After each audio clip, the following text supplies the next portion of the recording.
बोले पूरा इलाका तकलीफ में, पूरा इलाका कोई नहीं बोल रहे तो पूरा एक साथ बोले ना तो पूरा यहाँ से साफ हो जाए। एक बोले और 10 सुने, ये नहीं होता ना, पूरा इलाका एक साथ बोले। गाड़ी पड़ेगा की उधम मांगे रातों रात साफ करेगा। नाले नहीं रुक रहा यहाँ पर।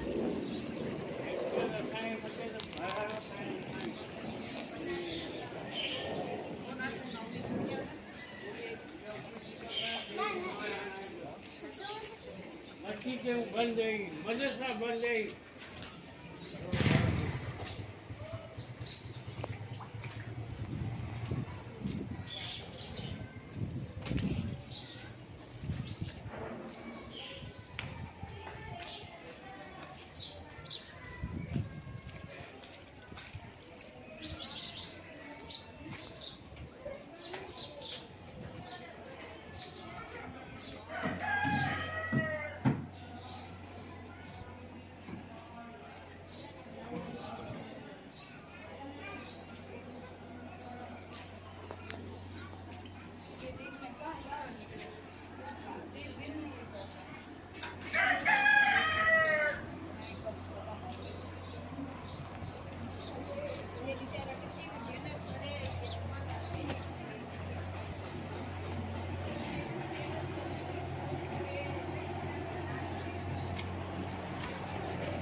आ गया चेहरा। बिस्मिल्लाहिर्रहमानिर्रहीम। अस्सलाम वालेकुम।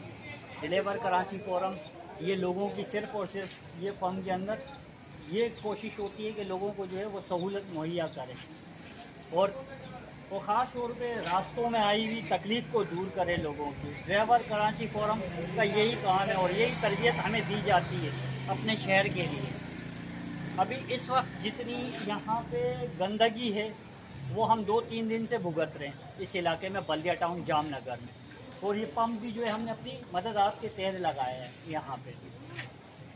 हमारा कोई सियासी मकसद नहीं है यहाँ पे, कोई हम सियासत में नहीं है यहाँ पे, लेकिन इसको जो सियासी पार्टियों ने जो इसका सत्यानाश किया हुआ है, बराए मेहरबानी इसको आएँ और इसको करें। आज इतवार का दिन है, 5 सितंबर है 2021 और ये जो है यहाँ पे सुबह से हम जो है वो परेशान हो रहे हैं। डीएमसी ऑफिस जा रहे हैं, केएमसी ऑफिस जा रहे हैं कि कोई हमारा यहाँ पे सुनवाई नहीं हो रही। तो बराए मेहरबानी हमारी सिंध गवर्नमेंट से, ख़ास तौर पे मुर्तज़ा वहाब साहब से, इस वक्त नए एडमिनिस्ट्रेटर हैं, वो हमारे लिए क्या कर सकते हैं, हमारी सड़कों के लिए क्या कर सकते हैं। इसके नीचे ड्रिंकिंग वाटर वॉल लेंगे, ड्रिंकिंग वाटर वॉल जो पीने का पानी होता है सर, पीने का पानी उसके वॉल इसके नीचे है और महीने में 1 मरतबा 1 घंटा पानी आता है। वो भी बहुत मुश्किल अगर आ गया 1 महीने में तो आ गया, वरना 1.5 महीने में वॉल खोलता है। और जब भी बारिश या पानी आता है ये वॉल लीकेजेंगे, ये वॉल लीकेज है, इन वॉलों के अंदर से पानी इन गलियों में जमा होता है, वो पानी अलग ज़ाया होता है, उसकी कोई रिपेयरिंग नहीं, कोई मेंटेनेंस नहीं हो रही यहाँ पे। ड्राइवर कराची फोरम सिर्फ और सिर्फ आप लोगों को निशानदेही करवाता है सरकारी इदारों में। हमारा कोई ऐसा वो नहीं है। हमारे जो मेंबरान हैं वो पढ़े लिखे लोग हैं, कोई जाहिल नहीं है, कोई प्रोफेसर है। अस्सलाम वालेकुम, अल्लाह हाफिज़।